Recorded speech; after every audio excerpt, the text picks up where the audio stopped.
How you guys doing? My name is Melvin. I'm here at the HVAC Technical Academy in Sanford, and today we're going to be going over a TXV valve.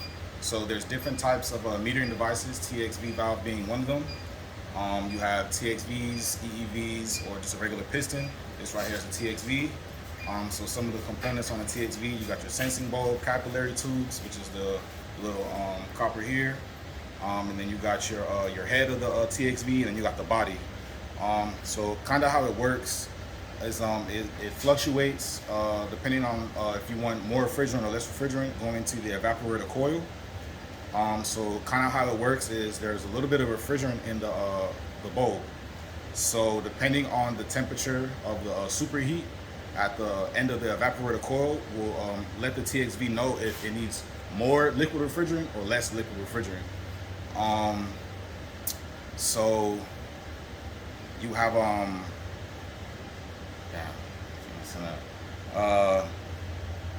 where it's located on the evaporator coil. It's located right before the evaporator coil, so after the filter dryer.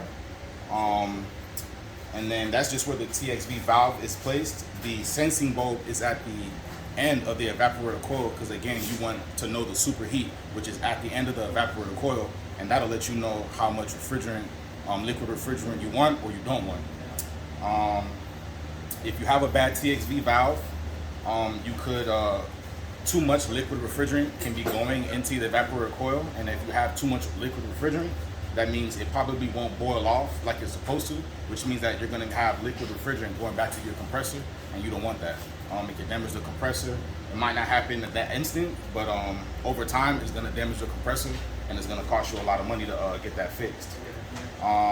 Some other things about the TXV valve, how it kind of works. So you have the head, you have a diaphragm, you got the pin and the spring. So kind of how that works is from the bulb. So say for example, you want your superheat is too high, which means you would want more liquid refrigerant. The bulb is gonna pretty much tell the valve to open up.